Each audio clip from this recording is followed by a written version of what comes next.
Resilience isn't just about bouncing back. It's about being ready. It's how you show up every single day. Because every name in your system is a person who trusts you. And every password is a door you're responsible for locking. And when the threat comes, and it always comes, you hold back the chaos. Learn more at cohesity.com/resilience.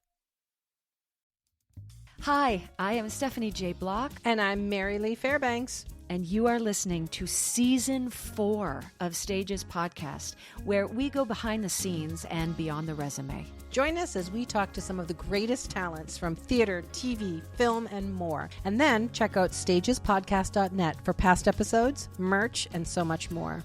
And love where you are now. Hello, everybody. This episode was recorded a little bit earlier this summer. It was right after the Tony Awards, but sometimes we just have to revisit the past joys and the past lessons and catch up because we hadn't seen each other in a while. So we hope you enjoy us, Unedited. Happy summer.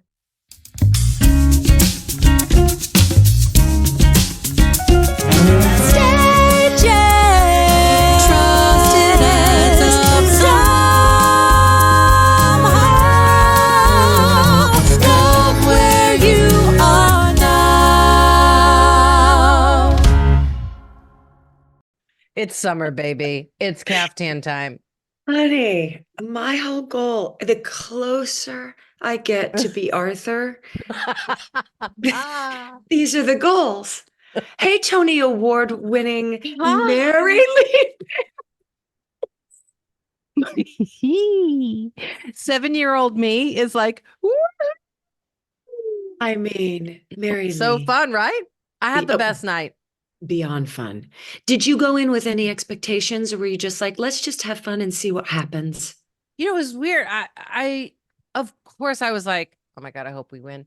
And not just because you just want your show to run. You want your show to get recognized. Because you believe in it. You actually love the show. I love the show. And these kids and this creative team worked so hard that you just want them to have their recognition, you know? And but I wasn't like nervous all day. Like I just felt really calm. But then when Michael and I were sitting up there, best book and best music went to Sups. And I have to say, let me preface it by saying this. I went to go see Sups Friday night. And I really wasn't sure what to expect. I had heard good things and I thought, well, it's such an interesting topic. And how do you get that to tell a story in a way that's not going to seem preachy? And I went and I loved it. And I mean, I walked home, you know, one of my favorite things in the world is walking home from the theater at like, you know, midnight. And the streets are all lit up and I like going to shows alone. And I walked home and I thought, if we lost to them, I wouldn't be happy, but I would get it. And I would be happy that a show like that has a life because it's a good show. But of course I wanted the outsiders to win. So I really felt like it was between the two of us because they were great. They're both phenomenal shows. And when Sufs got book and score, I thought, oh boy, Michael and I looked at each other and we were like, oh, this doesn't bode well. Because there's only been like 7 or 8 times ever that best book, best score didn't get best musical. Right. Time was one of those. And so I was sort of prepared either way. And when we were standing there waiting to hear, I just sort of heard this voice in my head was like, don't even worry about it. It's just all good. And then they said outsiders and I lost my mind. I was so oh my gosh, happy. And we weren't in the room because the way the room was set up, the orchestra seating, there was such limited seats. Yeah, well, that Lincoln Center room is a lot smaller, obviously, than Radio City, and a lot smaller than the theater that they chose last year, which was uptown in Harlem. Yeah. Right. So the co-producers couldn't be down there. So we all waited in a different area and my husband was recording it and you just hear him start screaming, which is so not like him, right? He said, I jumped out of my seat. On the left of me were all the Hell's Kitchen people. On the right of me were all the Suffs people. And I was the only one screaming at the top of my lungs because our seats had gotten moved away from the outsiders. So all of a sudden you just hear him on the video go, oh, thank God. I said to him, what was the, oh, thank God, because there'd be no living with me. Maybe. Oh, thank God. It's really funny. Excuse me. Oh my God. Oh my gosh. Anyway, I want to hear about you. Ay. You got amazing reviews. Do you read reviews, Steph? Thank you. No, I used to. I used to all the time. It was something that I would kind of like jump on and hang my hat on for the validation or whatever. And then I thought, what does it matter? Like, what does it matter? It's not going to change that I'm going into work the very next day and telling the same story exactly the same way I was telling it the night before and the night before that. And now you've got some voice in your head, either good or bad. Even if they're good, that's right. It affects it. It's so like when you see people get Tony Award nominations and then all of a sudden their performance changes. Yeah, if for the artist, 2 inches worth, then 6 inches worth is even better. And it's like, no, yeah. And I get why, critics and reviews have to be out there for ticket paying audiences that are, debating on what to see.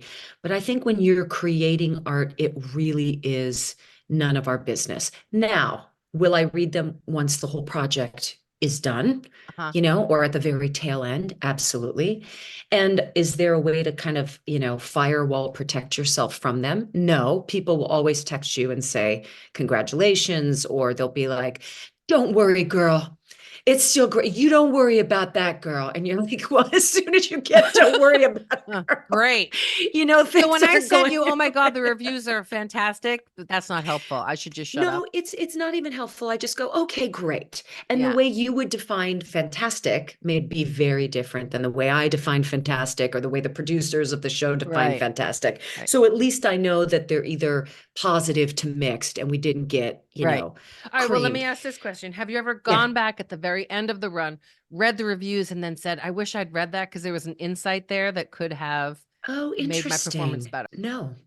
Oh, really? Because I also don't find that with these reviews, they're not remarkably specific. They talk about maybe a particular moment, but they don't go into like the way you say that particular line or how that line then connects to something else later in the show. It's really more about their feeling, their experience. And it's been interesting here since I am the lone American in the cast, I don't still know what to expect. Like, I didn't know if they were going to welcome me or kind of say, she's the odd man out and that my musical theater sensibilities or the way I tell a story or the energy with which I bring something to life might be too much for them, too over the top. Like, I just didn't know. But we're starting to see that audiences are responding in a very vocal and loving way. So that to me is what's needed. It's interesting. The Times did a press day with us early in the process, and they flat out asked me, they were like, what are you expecting from audiences? Because American audiences are very different than London audience. Right. We had talked about that with Gavin Creel. Right. No, not Gavin Creel. Gavin Lee. Yes. And he was like, in the US, they'll jump to their feet and scream. And in London, they're like, So when the reviewer outright asked me, and I said, well, here's the deal. I'm not expecting anything. Like, I'm just going to tell the story in truth. I'm going to be me. I'm going to do the best that I can. Now, in the United States, it's a full-bodied sport. Like, we jump up, we scream. Standing ovations are kind of, almost the norm now, and I'm not expecting that here. Now, of course, that article came out and said, Stephanie J. Block is expecting nothing from UK audiences. And I'm like, oh heavens. So mean. I know. It's like, the way. What's the point of that? I don't know. I was forewarned a little bit actually about just watching what you say and how you say it. And I don't think they're trying to be, I don't know, maybe they are trying to be gotcha, but I don't think there's anything malicious behind it. I think it's just their type of journalism that allows people to read the article, right? But that first line in bold print, when it said that, I went, oh no, have I inadvertently like dug my own grave by answering a question and then that being used as kind of the headline to what I'm expecting of my theatrical, relationship between me and the audience here in the UK. And it made me a little sad. So I have to say, I don't have that kind of of course, press or anything like that. But if I had to be that careful with every word for fear of it being twisted or changed or, made salacious somehow or made negative, I don't even know if I could do interviews because I would find that extremely stressful and limiting It's in very what I was stressful. trying to say. Yeah. Yeah. And it's, again, even me having this discussion with you, I want to preface it with, again, it's just, it might be a different cultural sort of angle. So I just didn't know what to expect. And I thought, girl, just do your truth, do what you think is right and see what happens. And it's been such a fun experience. And it's interesting because you're like, I'm in London. It is a foreign country, but you don't ever think of it like that because everybody speaks English. Everything's written in English. I can make my way around. But at the same time, even in theater lingo, things are so wildly different. It's not places, it's beginners. This Oh, is your wow. 5 minute to beginners. Ooh. It's not intermission, it's interval. They would say something like, let's read the lines and then we'll do it in situ. And I was like, what is in situation, which means like on your feet with all the elements. So now, I'm going to be insufferable with me being like, well, I think we should do it in situ, So there are little Stephanie tidbits. J. Block to beginners, please. Stephanie J. Block to beginners. That's right. Yeah. Oh, so it's been really fun to kind of, try to translate some of these things that you're like, I know you're speaking English, and yet I have no idea what you are saying to me right now. So fun. Oh my God. I know. I'm so happy though. Like what an awesome lifetime achievement, the West End debut. Like yeah, that's I made a West End debut. so fun. How Oh, fun. I'm so gosh. proud of you. I can't stand it. I have Oh, the you're so best nice. girlfriends in the whole world. I really do. Like, Well, here's the deal. Your tribe is really special and really varied. You got a cool tribe. Yeah. We're all so wildly different, but who we are in our little, spheres of life. Yeah, you got some pretty special and pretty accomplished people, Miss we Thing. rented a little house on Lake Winnie this summer for just so because like Seb's leaving. My baby boy is leaving me in August to go to Spain. And so we thought, well, let's get a house. And he can't even come up for the whole week. He's like, Mom, I gotta work. I'm like, oh my God, what? I want you to be 11 again so we can have a whole week on Winnie. But so the last 3 days are gonna be all the girls. I wish you were here. Oh my gosh, me But it's too. fun because we did it several years ago and I sort of handpicked, like everybody had at least one person they knew so that there would be a comfort level for nice. them. And so I sort of arranged it like, okay, she'll have her. So if she's uncomfortable, she can gravitate to her. Blah. And there were like maybe 10 of us. But now what's so funny is over these last 3 years, all of that group has at least been somewhere with someone else. So they all kind of know each other now. Love it. Love it. And so we're having girls' weekend and we do all our witchy stuff. Yeah, you are. Things on the fire and it's so much fun. Meditations, intentions, you're going to burn things, clothes are coming off.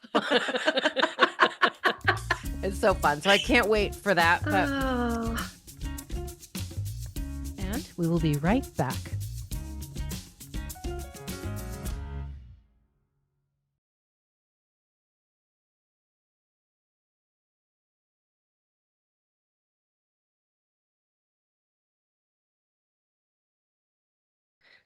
Wait, just for 1 second. I want to go back to Tony night.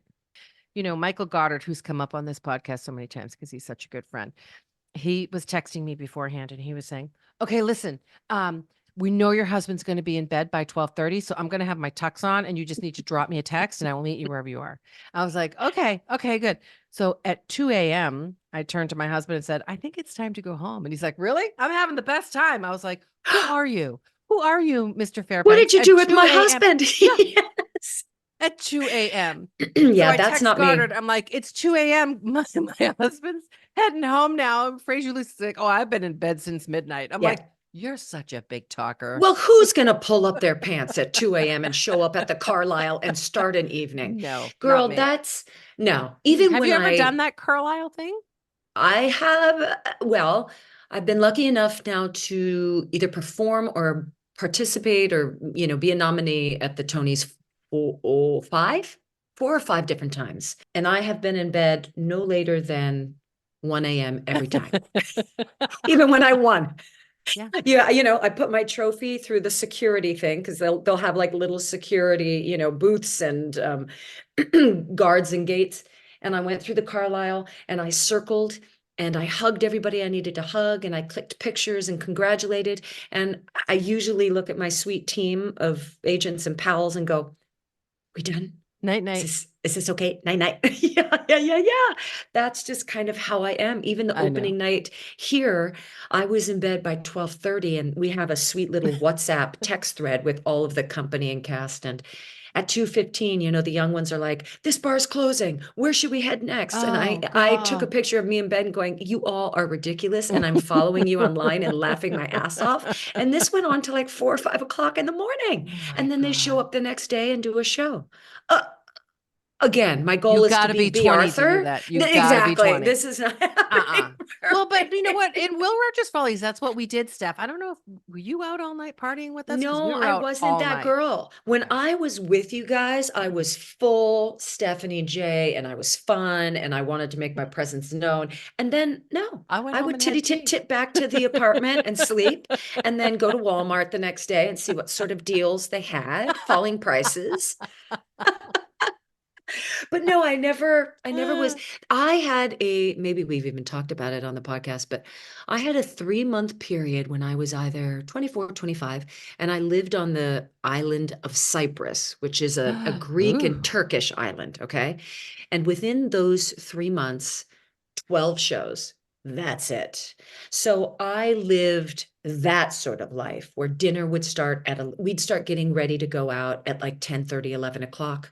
We'd have dinner at midnight. We'd dance and party till 5 or 6 in the morning. We would go to bed. We'd get up. We'd go to the beach about 2 or 3 p.m. We'd lay out on the sand until 5 or 6. Then we would have to put on our show makeup because these places that we were playing were amphitheaters. So there were no dressing rooms with lights. So you had to use the daylight to put your makeup on.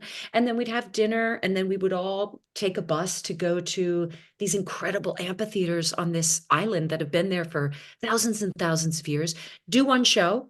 And then our next show would be like 5 days from now or a week from now. Oh, it was an incredible. Talk about a life experience. That's awesome. Yeah. I had my little summer boyfriend, Alexis Papanikolaou. Alexis, if you're out there, what are you doing, boy? What are you doing these days? And I lived what was the show? It was called Pygmalion, but it wasn't the Bernard Shaw version. It was the Greek, mythology, and I played Aphrodite. Oh my God. So I know. So I was tan, hence like Vivi's now like, Mom, you're turning into a giraffe because I have so many sunspots. They're starting to connect. But yeah, I lived a life of where I was like, I can be anybody who I want to be.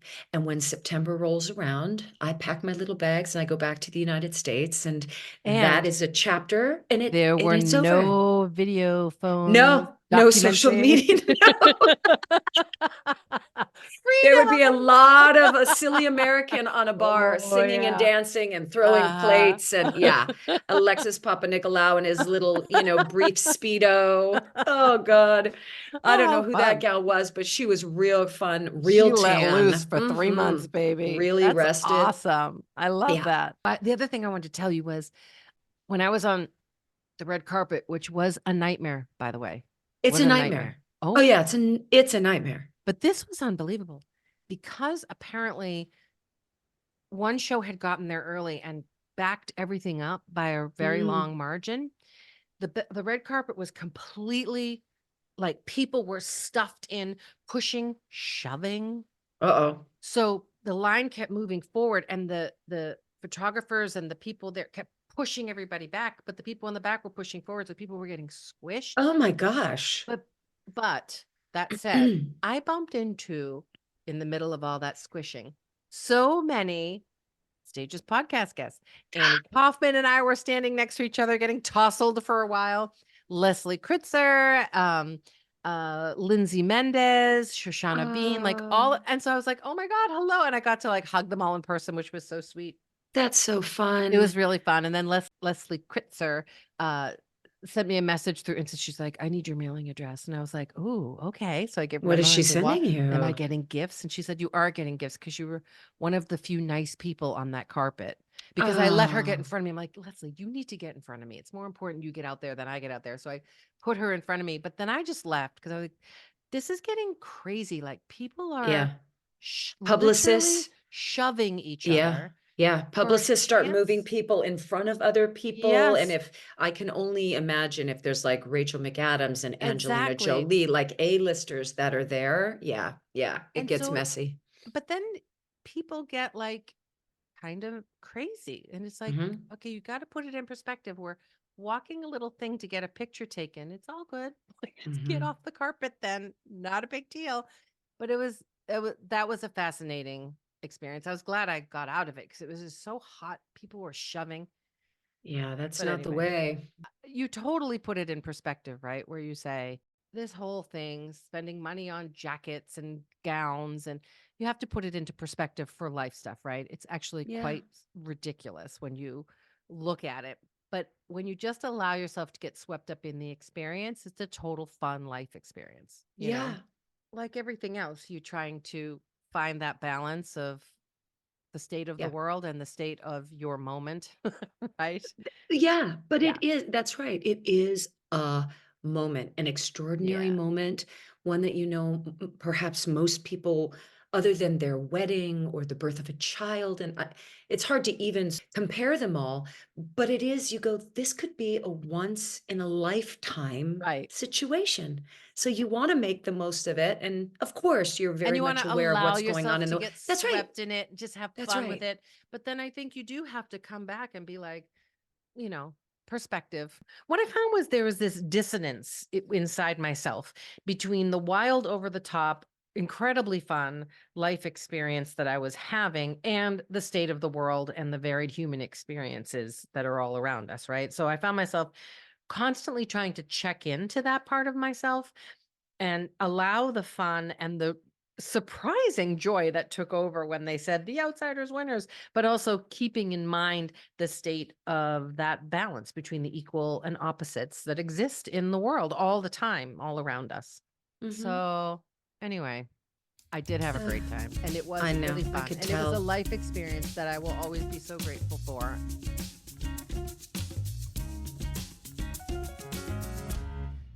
I have a question. This is what kept occurring to me because when you win the Tony, right? Mm. And you're up on the stage and you give your acceptance speech. Mhm. They usher you to where, and do Mhm. you go home with your Tony that night and is your name on Mhm. it? Tell Mhm. me how all that works backstage, because the way it works for me, because I'm just part of the team, I'll get mine later. They'll ship it later. So for us, that year, so 2019, it was at Radio City. I won. I came off, I don't even know, stage left, stage right. And I was met with hugs. Some photographers were there. Yeah. And then I walked out of the building with my press guy and maybe my agents, I can't remember, but I did have like a sweet little circle of people around me. We had to walk down the street somewhere to another location. Oh, interesting. And then there was an entire press room where you are holding your trophy and you answer a few sort of on the spot questions. Then you went to another room where it was just photographers with, like, the CBS logo behind you and the Tony Award logo behind you. And I remember like holding the trophy, taking also many pictures with that. But And yeah, it just I says carried, best actor, like leading actress in a yeah, musical, but your I name's not don't on think it. my name was on it. No, no, no, no. I think then Okay. it was taken from me, taken away, and then my name was put on. Okay. So they do it What right there that night. I think, oh God, I don't even remember that, Mary Lee. Oh, What isn't I that do fun? remember, interestingly enough, is that they're all numbered. And so I looked at that number and I can't even remember, but you go, wow, there are only in 70 some years, Mm, 4,000 of these for all sort of artists and creatives and mm, producers. mm, In 70 some years of making Broadway, only 4,000 of these exist. And mm. I get one of them, Yeah, that's so cool. there's only 70 some leading actresses in a musical that have this in the world. And I am one of that 70 That's some amazing, people. right? It really is I just very, think very it's the special. coolest thing. Super heavy, really heavy trophy. But how interesting that I can't remember like how to track, but I do remember it being with me the entire night because I brought it to the Carlisle. I brought it back to the hotel that night, but my name wasn't on it. So at some point I had to have released it and then it came back. And it comes back in this beautiful, almost like a really cool shoebox. And then it's all black with the Tony logo, the silver Tony logo on top. You open it up and there's a beautiful black piece of velvet that's protecting it. And when you do take it out and see your name, and everybody always wants you to twirl the medallion. I'm not sure where that little tradition came from, but yeah, you kind of feel the fool and you're like, and I do remember Vivi twirled it and she just insisted that candy was going to come out the bottom of it. Oh my God. It should. I mean, can we upgrade these Totally. trophies so that when you Oh, twirl it, yeah, baby. some treat comes out the bottom? Little gumball. Work I on that, love Broadway that. League. Work on that. Yeah. Oh So that gosh. was that's I mean quite a night, and I'm sure you even felt it. It's like a whirlwind of just different people's energies and laughter and noise and a real celebration. And even though there's so many people there, doesn't it feel like a true community? Like it doesn't. Well, it's really interesting because I mean, theater, I love theater. I love theater people. I know. They're just my people. And I think about this often because I went through, of course, like graduation parties and stuff for all the kids, and I love all those people. And they're like, some of them I knew from high school and this and that. But I remembered such a distinct feeling. I was at one party and there were a lot of old high school people there. And I just remember sort of standing off to the side thinking, I remember so much of my life trying to fit in, fit in.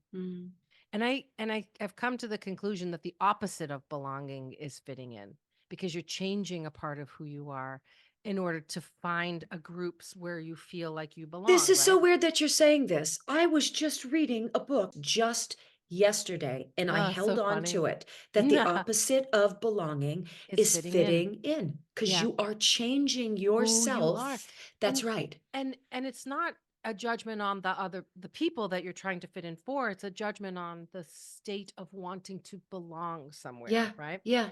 And when I found theater people, I don't feel any of that. I just feel like this is where I belong. Like these crazy, weird, often misfitty, Yeah. just But deeply, authentic. yes, so Authentic authentic. And people. my husband was saying that as he was sort of watching all the goings on. He was like, it really is like a community of people that really want to support each other.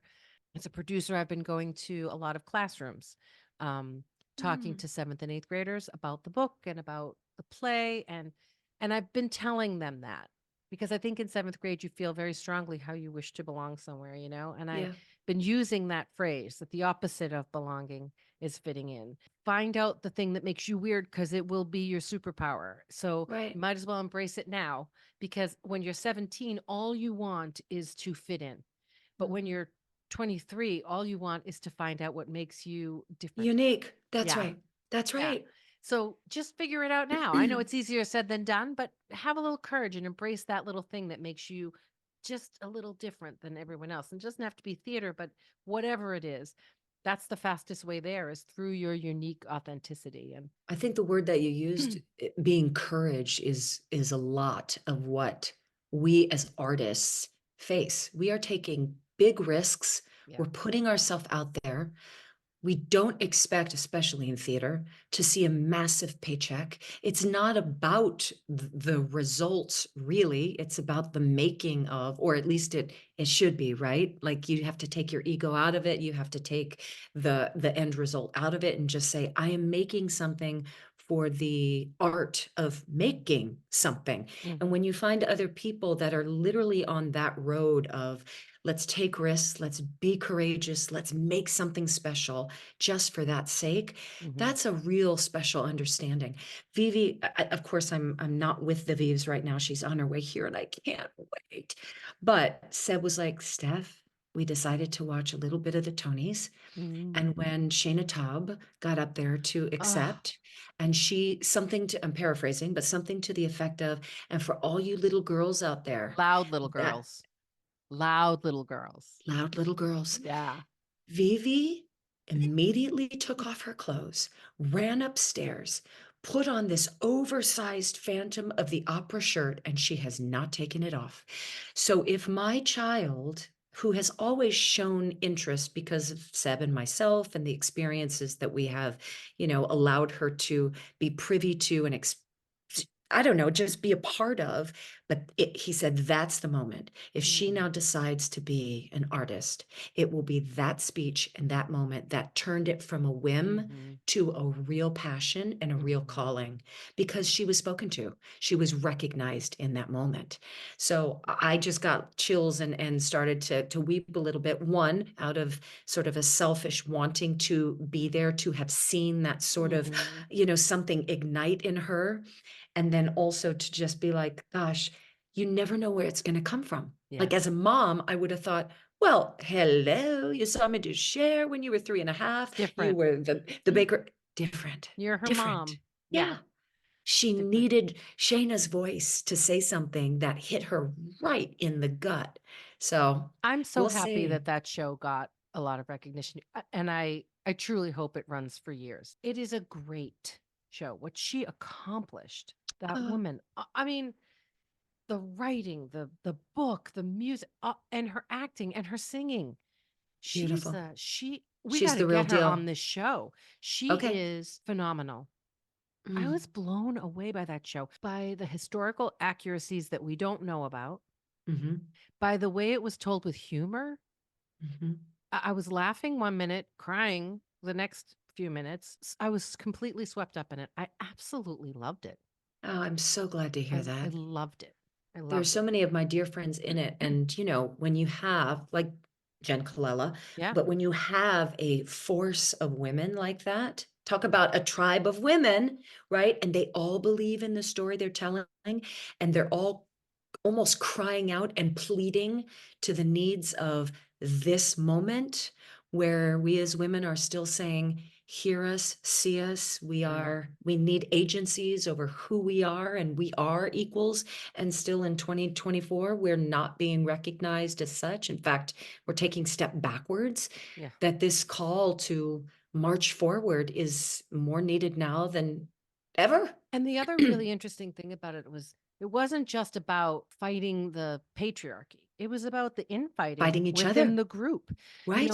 The point of view of these older matriarchal women who have been through such a huge experience, like so many experiences in their life, and have found the only road in to be heard that worked for them, versus these young women who are like, I am going to scream and yell and kick and spit and shake these doors down, versus the Black women who the white women are saying, you need to wait your turn. They're like, wait my turn. I mean, really? It was that whole dynamic was fascinating as well, and very real. Like she touched on real stuff. And it's interesting because my mom and I have been having, my mom's in her late 80s now, or mid 80s. And so I think, you start to look back at your life, and you look back at the decisions you made, and you look back at the things you had to tolerate. Right. Because there was no way out. And you look then at your daughter, who has had so many other opportunities in her life because of A, what you went through, and because of B, the world has changed. We were talking about it. My mom loves art. She loves to paint. She's a docent at the museum. And I said, Mom, if you grew up in a different time or a different place where you were encouraged to be educated, where you're encouraged to have independence, where you could have your own bank account and credit card before the 1970s, right? You would have run that museum, but you couldn't because of where you were, how you were raised, and the society in which you were raised. And this is a really interesting conversation, to have with older women. Yeah. Because they've probably watched some of their daughters or nieces or nephews surpass their dreams because we've had the opportunity to do so. Now, You don't have to answer this, but does your mama celebrate how far we've come, or does she kind of shake her head and say, "Oh, you guys all want too much. I mean, when I was growing up, I just had this, this, and this. So stop complaining because you have far more than I ever did." What's your point of view on the growth? I've never heard her say that, like, don't complain because you have more opportunity. But there is a there are residual Longings or habits. aha, There are residual habits that were survival mechanisms for my mother's generation that I aha. think linger, Hmm. you know? But what's great about my mom is I can tell her that right there, not, that's not how I see it. I understand why you see it that way. I don't see it that way. And she's not a defensive person. My mom is a very curious person. She always wants to learn. She's always asking questions. You know what I mean? That's a So, gift, actually. That's a real yeah. gift, Marylee. Yeah. Well, my husband always says I got the mother-in-law lottery because Oh. she doesn't stick her nose in. If she does stick her nose in, she prefaces it with, "I know you weren't asking, but I need to offer this." Like, come on. So no, I don't think there's resentment or jealousy, which I'm very lucky. If there were, she never would express it or never has. The residual stuff we can actually talk about, like almost in a therapeutic sense. Like, here's what I Mhm. see. And she'll say, well, here's what I see. So it's interesting. What about your mom? I mean, your mom's the same generation. Yeah, I would not describe my mother as curious. I would describe my mother a bit passive. I think she's still holding on to the old ways and what she believes to be right and just and protecting us. Again, it all kind of goes back to faith and what you Mm, look like. mm, It all goes back to what you look like. If you are well dressed and look put together and of a certain weight and have enough makeup on, you can go anywhere because that's truly how it was defined. You can, move up from this to be a secretary if you're wearing the high heel shoes and you're looking beautiful, or mm. or you will be treated different if you look. It all goes back to if you look a particular way. So And interesting. that Because is that was her truly, survival that's right. mechanism. My mother's was Absolutely. more pleasing if the man is happy. Ah, So your mother was, if you look a certain way, present a certain way. My mother was, that's you right. must support unconditionally. And so you're the different ways in to finding your way around that power. Yes, It's very the interesting. different ways in. That's exactly right. And once you find whatever that key is to your hierarchy community, then Yeah. that's what you hold on to. So when my mother says these things, I used to find them hurtful Yeah. before, right? Yeah. And Yeah. Yep. Yep. criticisms. That's all they were criticisms. Now I look at her and I was like, no, she was trying to protect me. She was Yep. trying to empower me. Yep. They weren't necessarily the right ways for me in Right. this day and age, but that's what it was. It was, my girl is going to be safe if, my girl is going to Yeah. be successful if. It's And fear-based. And sure. it's how she protected herself, so she's trying to Hmm. protect you. Hmm. Makes total sense. And then when you can approach it that way instead of confrontationally, you actually have compassion and understanding for the way a person sees the world. As long as it Hmm. doesn't harm you, it's fine. Yeah. And the harm came, I'm still undoing some of the harm and unlearning some of the bad habits. But it wasn't just like the person, it was also the home. She was up at 5 o'clock every morning, dusting and vacuuming. We had one room and one bathroom nobody could go into. Our cars were perfectly manicured. Our Yeah. lawns were perfectly manicured. So it really was all about presentation Yeah. and aesthetic, always. Yeah. Wow. I wonder where she learned that from. Was Can it I her do mother that you were super close with, whose Yes, diamond Grandma earrings were? Marie. That wearing them now, not a day goes by. It Yeah, was my her Grandma mom. Marie. And did you Yeah. see those same similarities in her? Yes. Oh, yeah. She would get her hair done and then sleep face down on a Oh silk pillow so my that God. she could wake up with perfect makeup and the hair was not moved. But that, I Oh my think, may God. may bridge to what your mom was saying, that pleasing the Yes. the Man husband, is a way to pleasing the man. keep peace. It's exactly peace. right. He, That's he was exactly right, all about which keeping protected peace. her family. Yeah. Right. Yes. Yeah. Yeah. Oh, So just fascinating, breaks right? my heart, right? But this is why you got to see Seth's. All this is woven into it. It's a very important piece. Yeah. Yeah. And I'm not trying to, I mean, I love The Outsiders. I think The Outsiders is brilliant. And I think it's really important in a different way Yes. because right now, men, it's such a fascinating time, isn't it? Right. Men feel under attack I right now. know. Right. And instead of attacking the other sex, we need to find that balance. The things that make them unique, the things that make us unique actually make us incredibly strong. It's yin and yang, it's male and female, right? We're not meant to be the same. We're meant to balance each other and support each other. You need the symbols of the yin and yang. It supports the Yeah. shape. But here's And the deal too. Can I interrupt real quick? Because yeah, what just hit my head was now I go back to the written word of reviews. And I feel that every person, every demographic, every walk of life is feeling attacked because of all yes, the noise and everything that's being written and the little sound bites that are all out there on social media and this news, cycle that goes yes, 24 hours. yep. But then when we interface as real human beings, you go, oh gosh, that doesn't feel like the truth that I am inundated We're with and being reading with. brainwashed. That's right.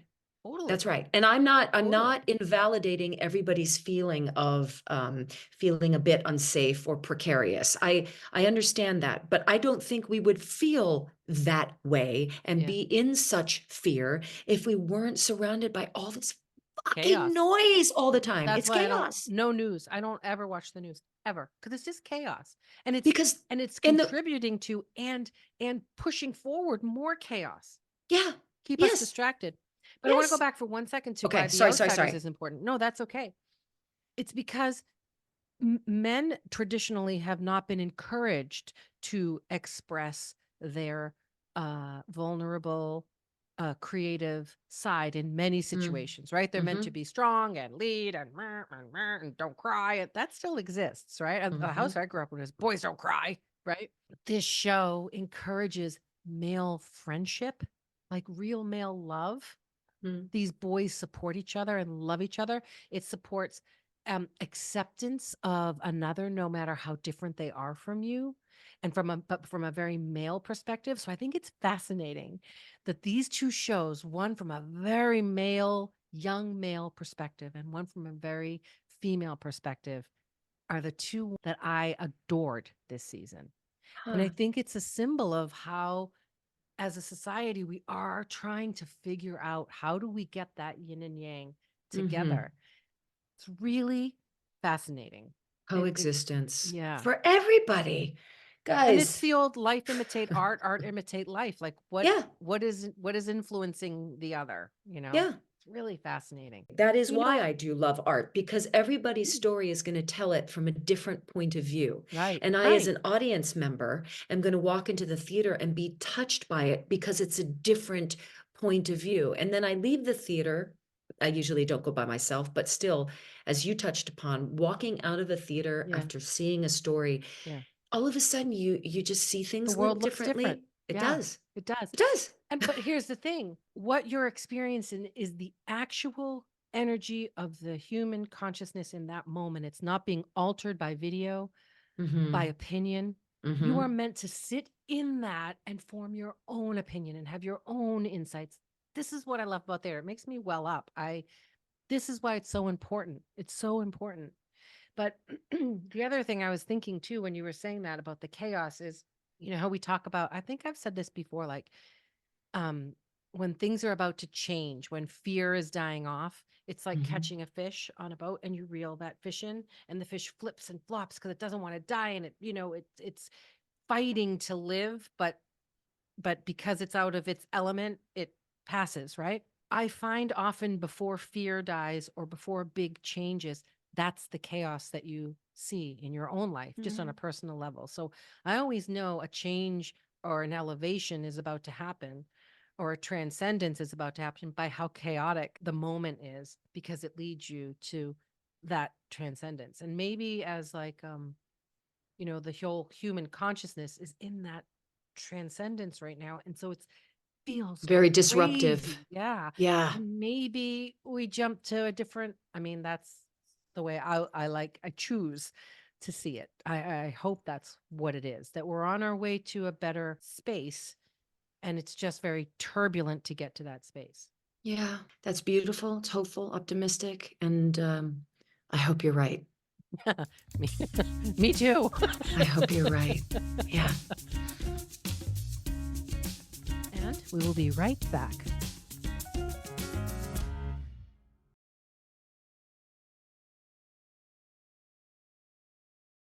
I'm so happy to catch up with you. I've missed. I know. We've called each other, but we haven't really seen each other's faces for a while. A long while. Terrible. Nobody's indicated, like, are you lonely? And I kept saying to myself, why do I feel this way? And what does that feel like? Because it's not loneliness, but there is something about being alone. Do you know what I mean? I do. Where you go, I enjoy being with myself. And I am really, really enjoying meeting new people, walking in a culture where I'm still learning on the daily. But boy, having your people around you to me, it makes all the difference, But you do So have friends there, right? Kiala's there, and I saw yeah, Kiala's pictures been with. really busy, so I haven't been able to hang with her.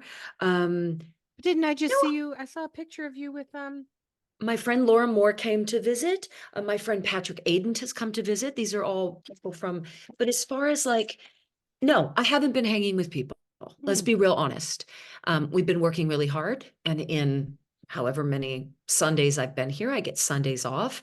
So Sundays have been a little bit about going out. It can be very daunting, like visiting New York. There are so many places to see and do and go. Yeah.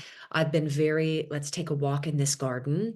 Let's just explore and be familiar with my little neighborhood, because all the different neighborhoods have a real different vibe and personality to them. So I've enjoyed that. But no, it's like Sundays, I'm flat on my back. I'll do laundry, I'll do grocery shopping, I'll catch up with my family, and then away we go.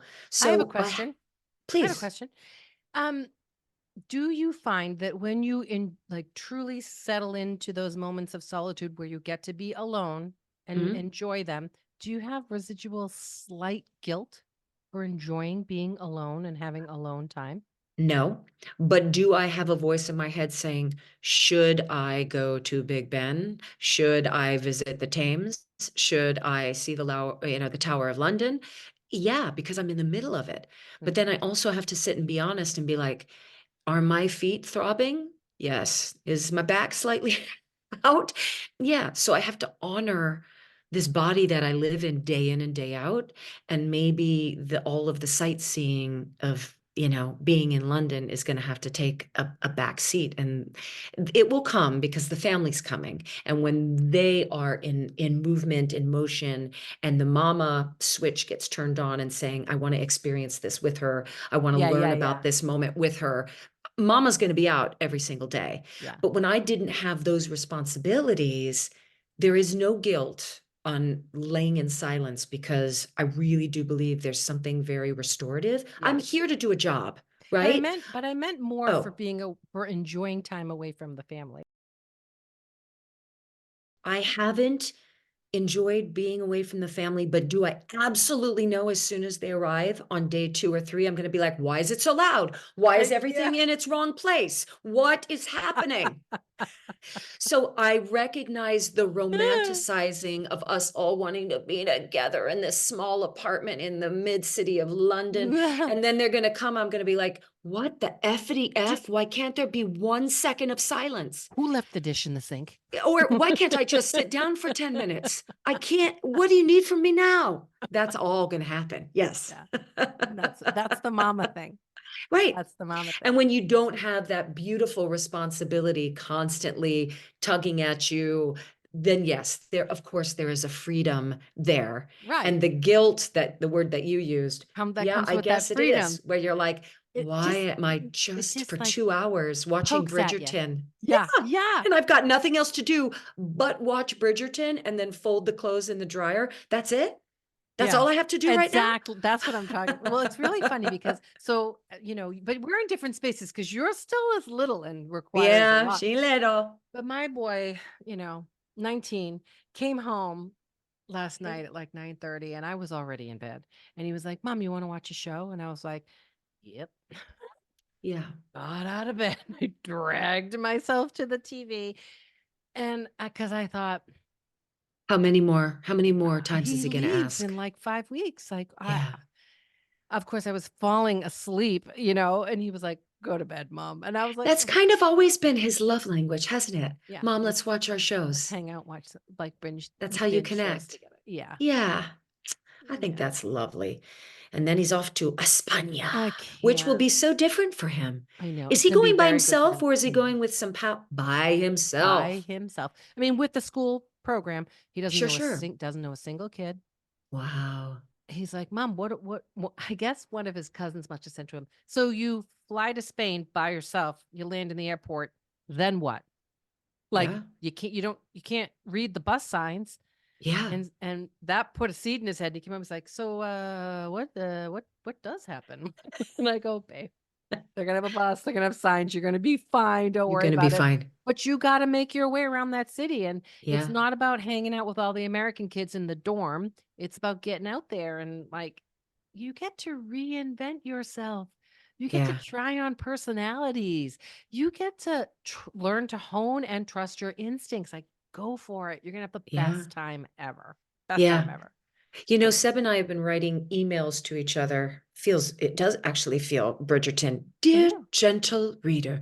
But he writes at the end of the night so that when I wake up, I can read his email. And Aw. then when I wake up, I write my email. And then 8 hours later or 10 hours later, he reads it. But I have been learning a lot about myself and the sort of different, just variations of definitions of words, like we discussed, being alone and being lonely. These Right. are two very different things. Totally. And I wrote him and I was like, I always thought I loved exploring. I considered myself like real adventurer and explorer. And I said, I've come to find out that I don't really like that. Adventure, yes, because you go out, you've got a plan, you do something new, but at the end of it, you know where you're going to end up and what the goal is, right?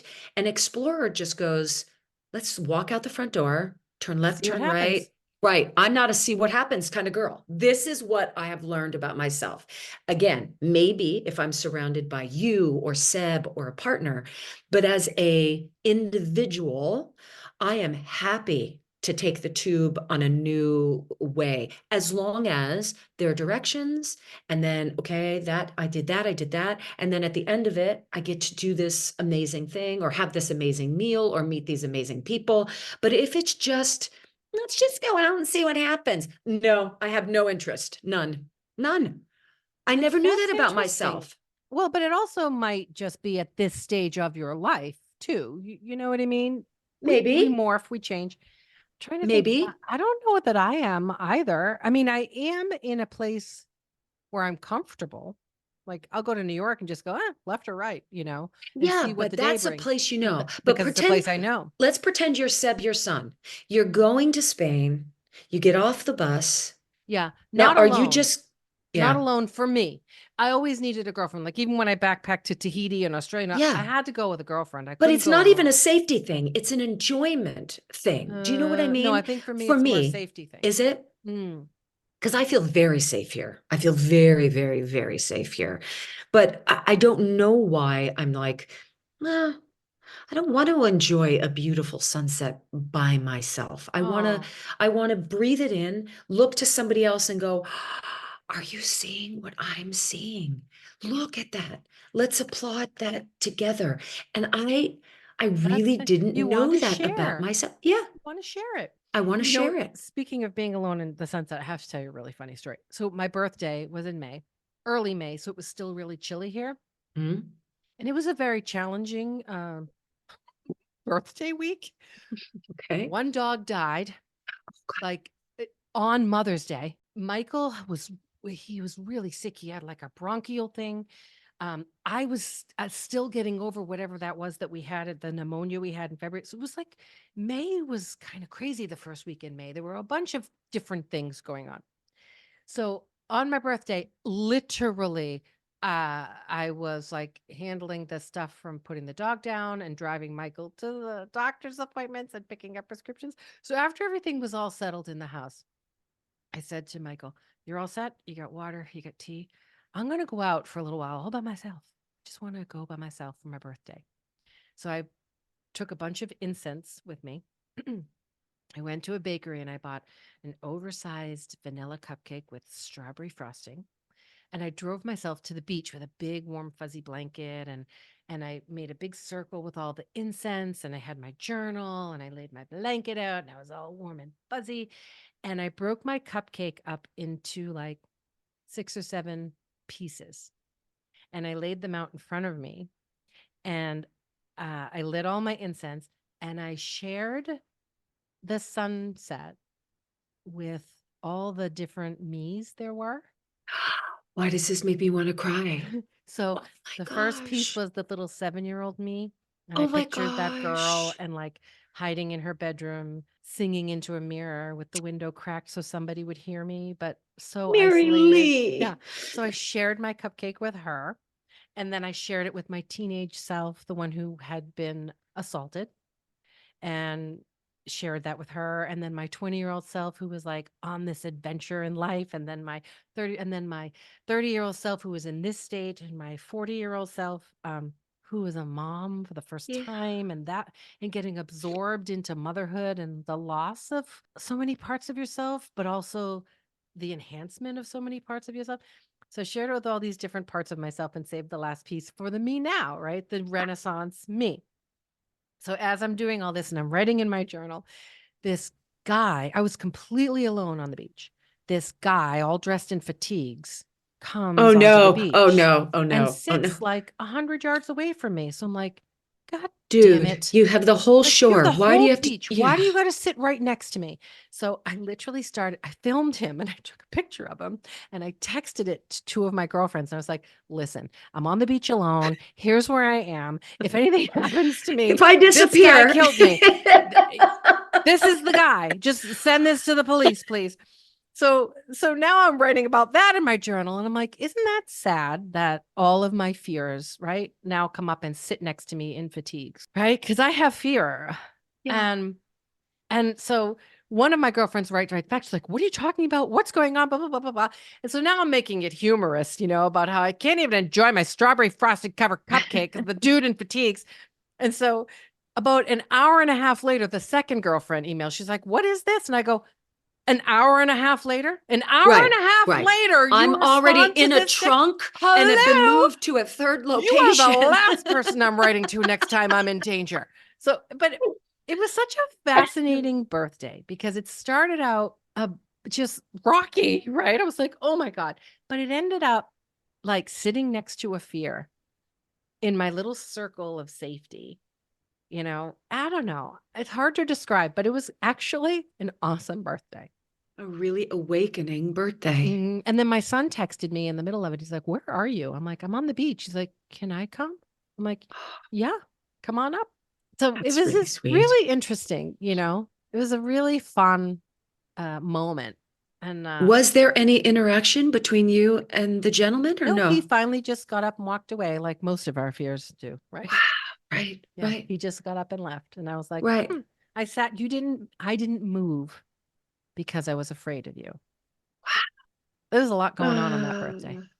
Yeah, it sounds like it. Big 58, sister. You Can you feel good believe about it? that? No, I don't believe it. No, I don't. We were And babies when we met. when you Babies. say the word Renaissance, it's true. Yeah. You are doing, I mean, you just won a Tony at 58. Took a Tony while. Award winning. Hey, I'm and okay it with that. maybe didn't look like what you thought it was going to look like when No, you were that's in your okay. late 20s and 30s, but what a whole new stage is opening up to you and for you. No, That's it's that thrilling. Emerson poem, right? Once you make a decision, the universe conspires to make it Fires. happen. Yeah, Right. that's right. That's right. Yeah. That's what it feels like. Anyway. Gosh, you just opened up like a whole floodgates. I'm having trouble. And it's a strawberry frigging cupcake cut into 6 Because pieces. is that what But it was? It was the little yeah, girl one that got it you. was. It is. Yeah. She still lives in me so wholeheartedly. And she is still wanting to be embraced and accepted. And I couldn't ask for more love that surrounds me, and I couldn't ask for more support and encouragement.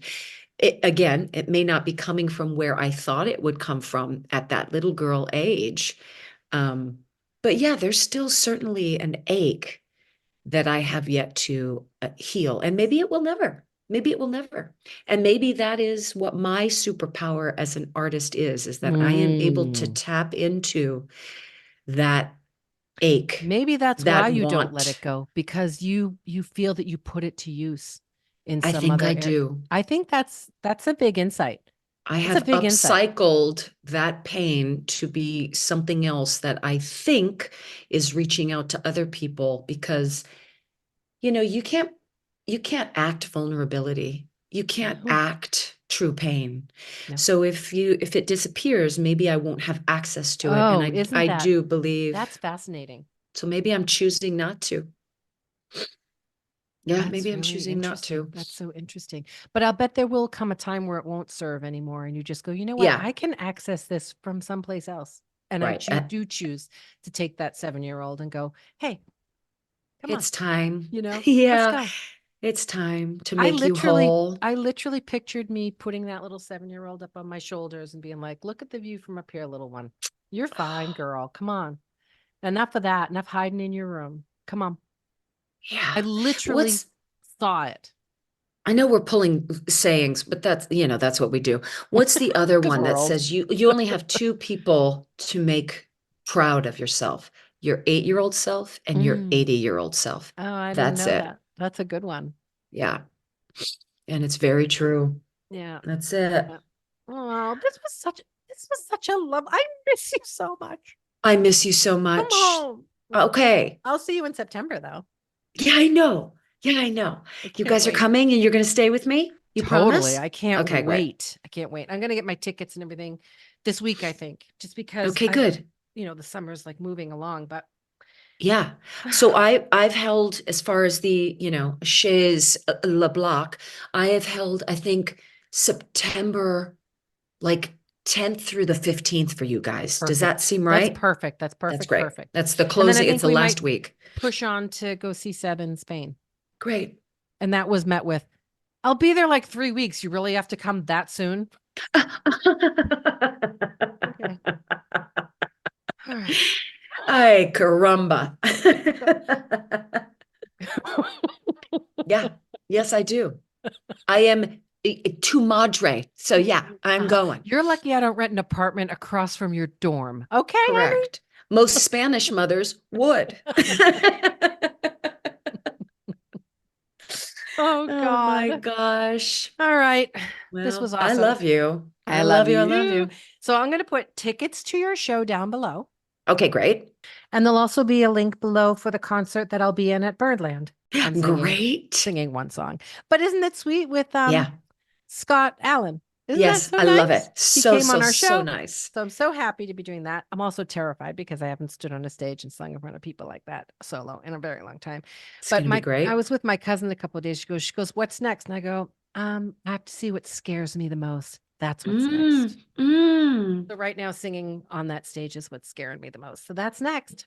Yeah. So we'll have tickets to both those things. And Okay. And I do have a concert coming up in New Jersey in October. Okay. That I So will we'll get do that the info link to that. and we'll do the Yeah. link to that.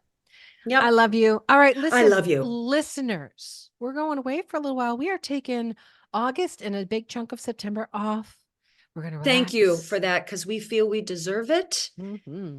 And, this is our 2 hours of watching Bridgerton with no responsibilities. So thank you for the uninterrupted time. Yeah, that's right. And enjoy the rest of the summer. Stick your toes in the sand.